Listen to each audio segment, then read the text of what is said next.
Yesterday, we had a press conference. Kasama ko si Dr. Santos ng PMA. Ang grupo po namin ay tinatawag naming nagkaisang mamamayan para sa kalusugang pangkalahatan. And we raised the issue nga about the return of the 150 billion or so budget na ni-request ng PhilHealth originally before the NEP was considered.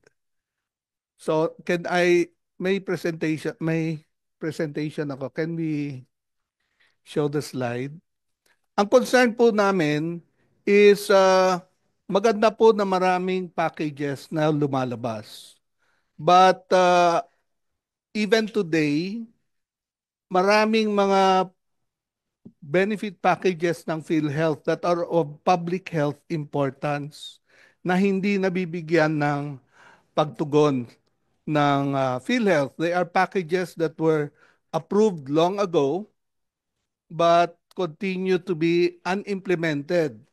Ngayon, pumapasok na tayo sa bagong packages. So, next slide please. Last 2023, a year ago, may 1.448 million pregnancies in last year, but only 768,384 were covered by PhilHealth. So only 1 in 2 pregnancies. Last year, of the 1.448 newborn babies, only 590,000 or 1 in 3 were covered by PhilHealth newborn package.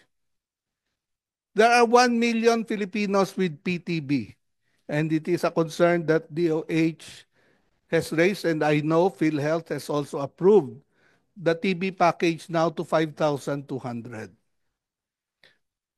There are 1 million Filipinos that are presumed to have TB. DOH, LGUs, and the private sector were reported to be treating 612,000 of them. But only 30,000 of the 600,000 were covered by PhilHealth. And malaking concern din yung sa TB because madalas nagkukulang ng gamot. So if the PhilHealth package were available, baka hindi sila magkulang sa gamot. Itong unang packages itong services na to were delivered in DOH licensed and PhilHealth accredited facilities, pati yung TB. Yet they are not being covered. These are low-hanging fruit na madali sanang ma-deliver. The Philippine Society of Nephrology reports that 13,680 Filipinos get chronic renal failure every year.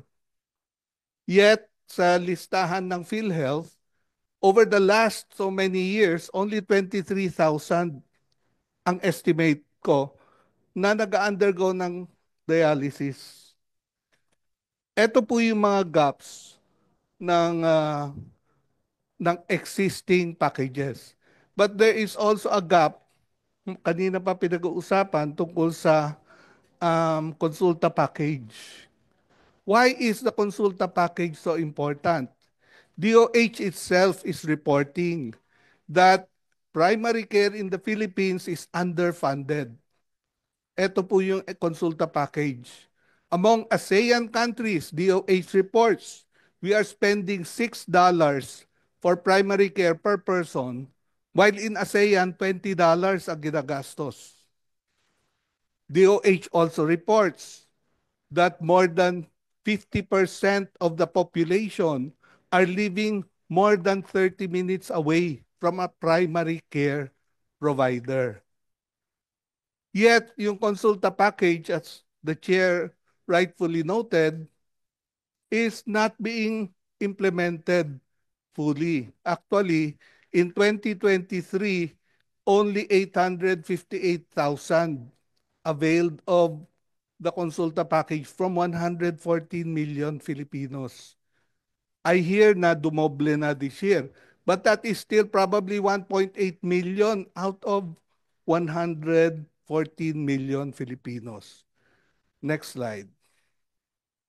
If these basic packages are implemented by PhilHealth, let's say next year, kakayanin ba ng budget ng PhilHealth? Because yung consulta is the only item in the PhilHealth budget that is actually a budget that they have to provide and download to LGUs.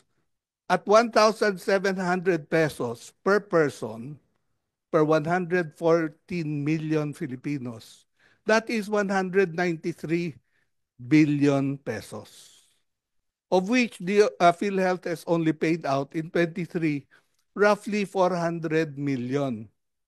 The maternal health package for the other mothers who are not being covered is 4 billion. Newborn package, 1.6 billion.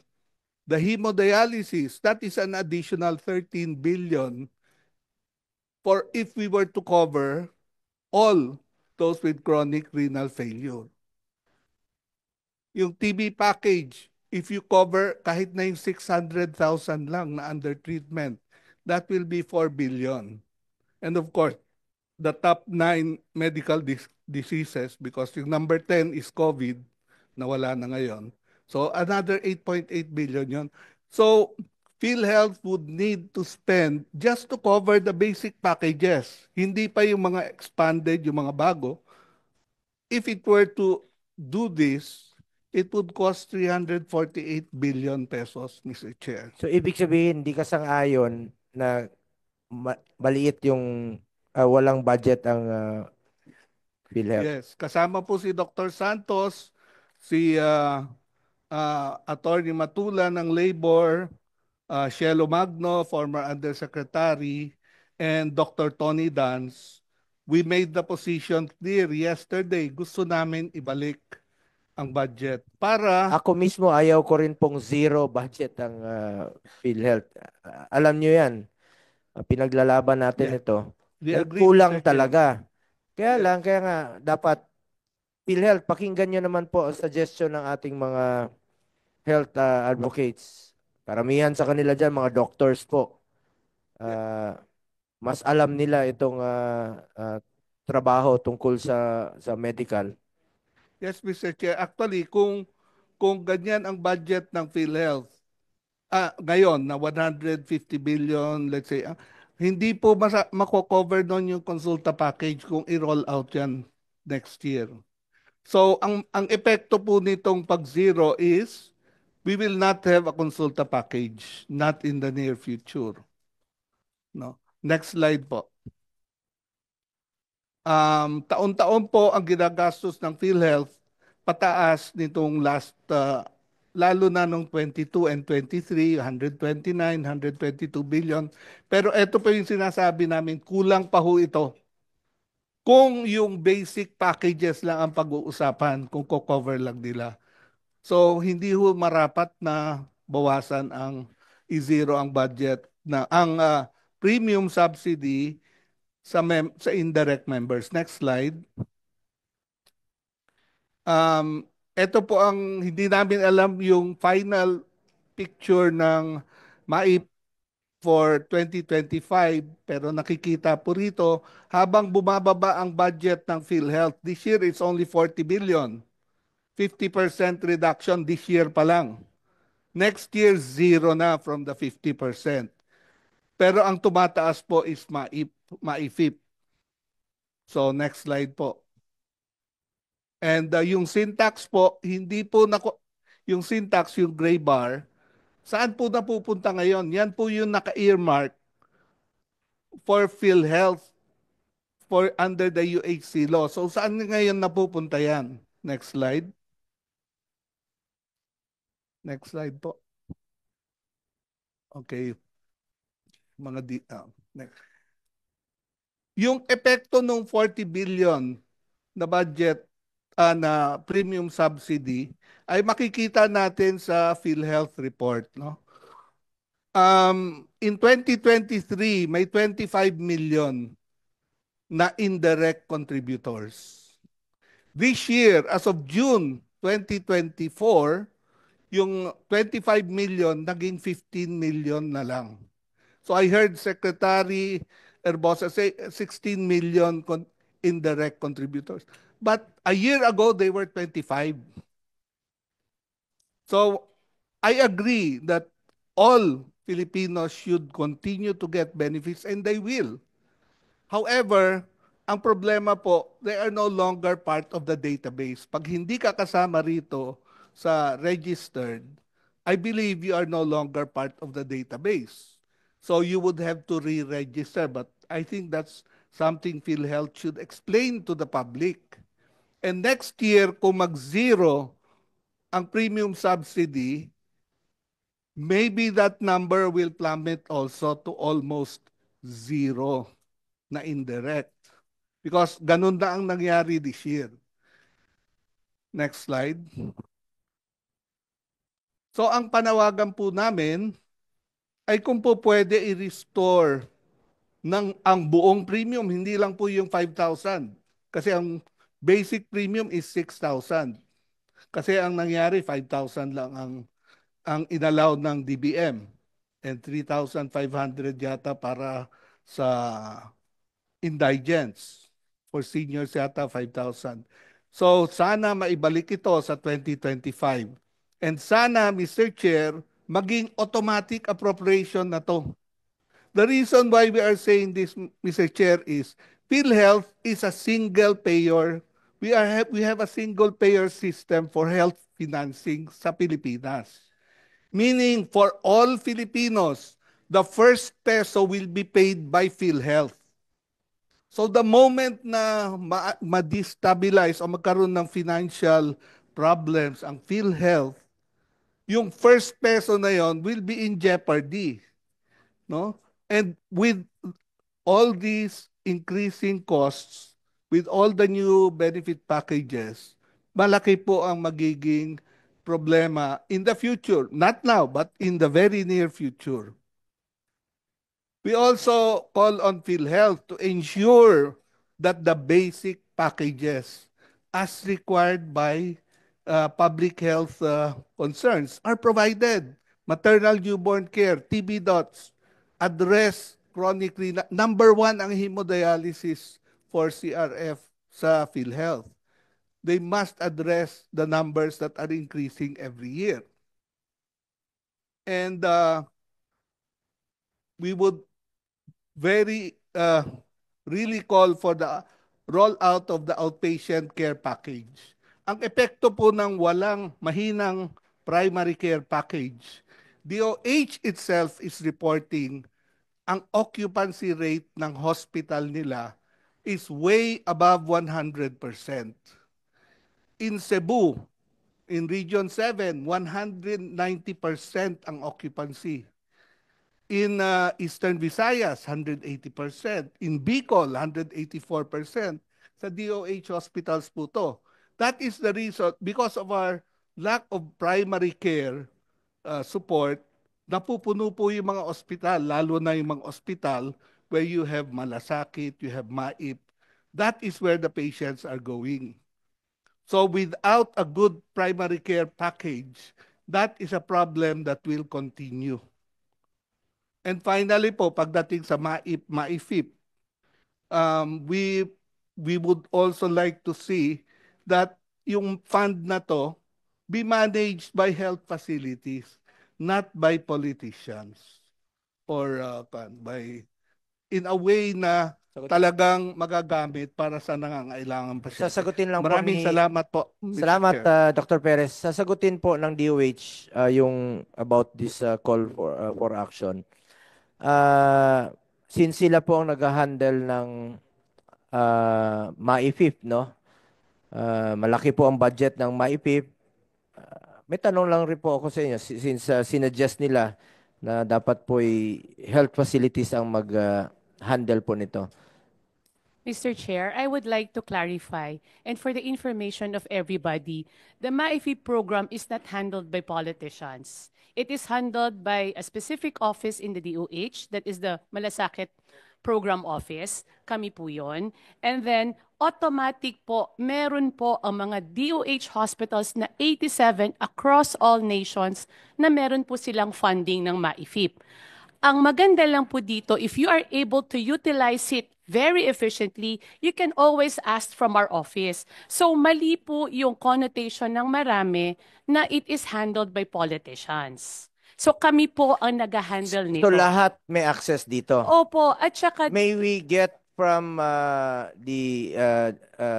from the DOH an assurance na wala pong matatanggihan na pasyente dito sa mga hospitals ninyo?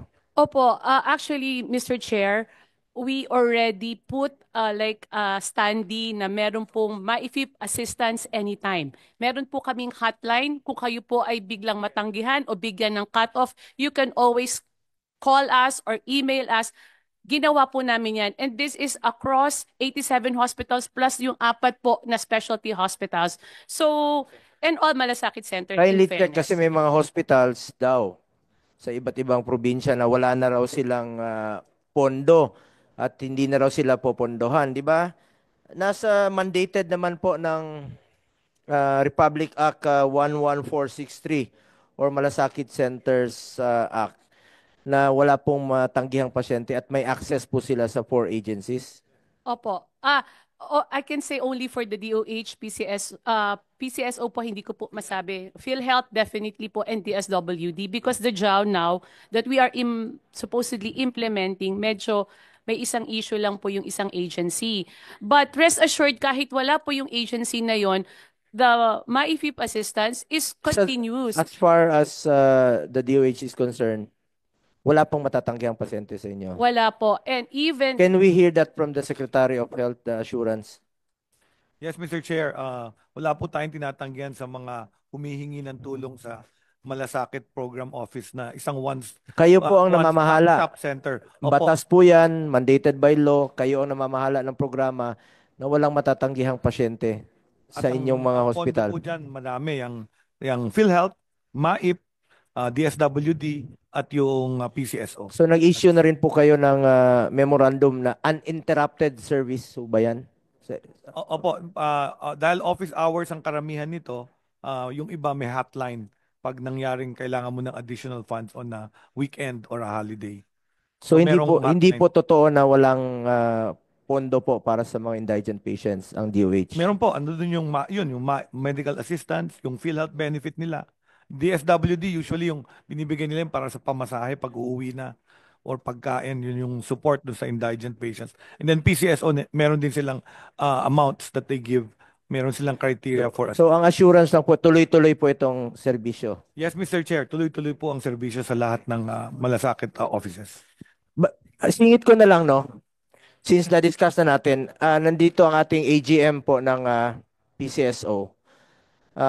Mr. Arnel Casas. Naging issue po itong inyong kawalan ng personnel sa mga PCSO desk, no, sa mga malasakit centers. At nabalitaan ko, sabi nyo, dapat ang magbibigay ng tulong ay ang plantilla. Kakulangan nyo sa plantilla personnel at meron kayong AOM, no, audit observation memo na natanggap na dapat plantilla po. Nasa batas na dapat po'y meron kayong tao sa Malasakit Center. Sa batas po yan, mandated by law po yan. Ngayon, pasagutin rin natin, una ikaw, and then the COA. Tanungin natin ng COA, kung bawal yung hindi plantilla, ano yung remedyo ninyo? Pwede bang maglagay kayo ng personnel doon na JO? Kung hindi nyo talaga kayang mag-hire ng plantilla, but yung magbibigay ng assistance para hindi maipagkait ninyo yung tulong sa mga nangangailangan ng tulong na hindi na kailangan magmakawa. Sa totoo lang, Mr. Casas, isa po ito sa dahilan kaya naisipan natin nun ito yung Malasakit Center. Ako taga Mindanao po ako, Batanggenyo po ako na Bisaya na taga Mindanao. Nakita ko as early as 1990s, yung mga pasyente sa PCSO nagmamakaawa, 5 a.m. 5 a.m. nandiyan yan sa sidewalk, nag-aantay, pumipila kasi hoping na makakuha ng assistance sa inyo. Kaya nung panahon ni former President Duterte, naisipan ko na ilagay, pinakiusapan ko ang PCSO. Hindi pa ito batas na maglagay ng desk sa hospital. It started in Vicente Soto. Tapos pinarami natin at nung naging senador ako, isinabatas natin. Dahil napansin ko, nagmamakawa sila, madaling araw palang humingi ng tulong. Tapos Lunes, pupunta yan ng PCSO. Martes, pupunta po yan ng DOH, hingi ng tulong. Miyerkules, pupunta yan ng DSWD. Huwebes, pupunta yan ng PhilHealth. Pag may balanse pa yan, mangungutang, ibibenta yung karabaw, isasangla yung refrigerator para lang po makalabas sa ospital. Bakit natin pahirapan ng Pilipino? Pera naman nila yan. Pwede namang ilagay sa isang kwarto, ilagay sa ospital. Ayan na po yung malasakit center, andyan sa isang kwarto, na humingi ng tulong sa inyo. Ngayon, na isabatas natin, tumulong naman kayo, PCSO. Gawan nyo naman po ng paraan. And I'm sure, COA naman siguro ay may konsensya naman itong mga to na gustong gumawa ng paraan. Sabi ko nga, kung gusto nyo tumulong, may paraan. Kung ayaw nyo tumulong, may dahilan. Pero let me remind you, hindi nyo yan pera. Pera ng taong bayan yan. Lahat tayo rito, pansamantala lang tayo sa posisyon natin. Pansamantala lang tayo dito sa mundong ito. Pero yung tulong ninyo sa mga kababayan natin, di malilimutan ng taong bayan yan. Kaya pakiusap ko lang po sa inyo, kung may problema, may audit observation, kausapin nyo yun yung COA. Anong paraan? Kung kailangan plantilla ang magbibigay ng assistance, edi yung JO ninyo nandoon sa help desk, sila ang magre-refer para mabilis, hindi na kailangan magmakaawa. Sir, kung pupunta sila sa opisina ninyo, panibagong gastos na naman yan. Panibagong pamasahe, yung pangkain na lang nila yon. Laking tulong na hindi na sila kailangan pang pumila doon sa inyong mga regional offices. Tipid sa pamasahe yon, pagkain na lang. Walang pera yan. Nagmamakaawa yung mga pasyente. Sige po, papakinggan po kita. Ano na hong nangyari sa inyong plano? Bakit bungi-bungi yung inyong mga kukulangan ninyong mga personnel sa mga ilang malasakit center? Good afternoon, Mr. Chair, Senator Bong. First of all, I would like to say, Senator, that yung tulong po natin sa Malasakit Center ay tuloy-tuloy po. And yung tungkol naman po doon sa personnel, considering that we have an audit observation memorandum issued by COA, we complied. However, Senator, I assure you, with our established procedure po on the processing of guarantee letters o Malasakit Center or other PCSO medical access program po, meron po kaming online processing and dito po namin pinaprocess lahat yung applications. Saan sila mag-a-apply? Halimbawa, sa hospital, heart center, NKTI, saan sila mag-online doon? Bakit hindi nyo lagyan ng personnel doon sa hospital para doon sila hingi ng tulong at i-guide nyo? Yung iba dyan, walang kakayahan na sumilip sa online. Yung iba dyan, walang computer. Yung iba dyan, walang cellphone. Ba't lagyan nyo na lang po ng tao? Kaya nga tayo Sir, may desk kayo doon sa mga malasakit center para tumulong po. Huwag nyo pahirapan. Tulungan po natin yung mga pasyente. yes sir, you are correct. Ang sinasabi ko pong online submission na po ng application. Ang hospital po ang nagsasubmit sa amin. And yung sa Malasakit Center, sir, with the help of the hospital, mga social worker nila, yung map application po sinasubmit po sa amin online. Ang concern ko lang po dito, yung personnel ninyo doon sa mga malasakit center na sabi ko nga kanina, kulang-kulang, naging bungi-bungi na siya. Ibig sabihin is, hindi siya kompleto. Dito sa isang ospital, wala. Dito, meron. Kung kailangan nyo po kung required talaga ng COA na plantilla personnel, lagyan nyo na kung job order, pero yung magbibigay ng assistance para mabilis yung coordination between the JO personnel ninyo doon para magre-report sa sa inyong opisina para magbibigay yung plantilla kung kailangan talagang ang disbursing officer is a plantilla employee dapat, no? Pwede niyo pong gawa ng paraan. At hiningi lang po namin ng assurance ninyo, it's mandated by law naman po, na tuloy-tuloy ba ang inyong, since tuloy-tuloy naman inyong saya dyan sa PCSOs, tuloy-tuloy naman po ang inyong mga bingo-bingo dyan, tuloy-tuloy naman ang inyong kita dyan sa PCSO, sana naman, i-share nyo naman sa mga mahirap yung kita na huwag na silang pahirapan pa. Tuloy-tuloy ba ang inyong, can you assure this committee na tuloy-tuloy po inyong assistance even next year? Mr. Senator, yes, sir. As actually, we assure you, we have set aside our budget for Malasakit Center up to the end of this year, and we have included that budget for 2025 po for Malasakit Center.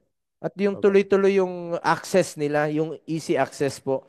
Yun lang naman po ako na po ang nakikiusap sa inyo, sir. Sa management po ng PCSO, and I'm appealing po sa inyo.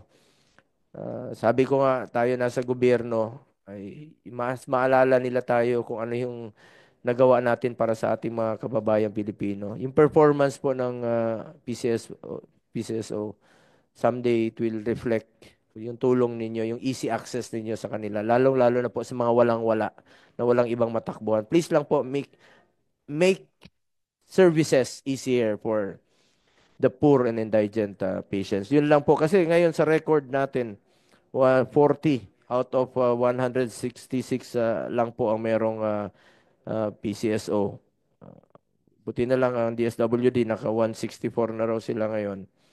At ang PhilHealth naman po, dahil automatic naman, di ba? Automatic naman sa pag na-admit sila, kakaltasan talaga ng PhilHealth dahil miyembro po. Kaya nga, pinaglalaban natin ang PhilHealth na may pondo sila, may budget sila, maximize their resources para lumaki yung counterpart.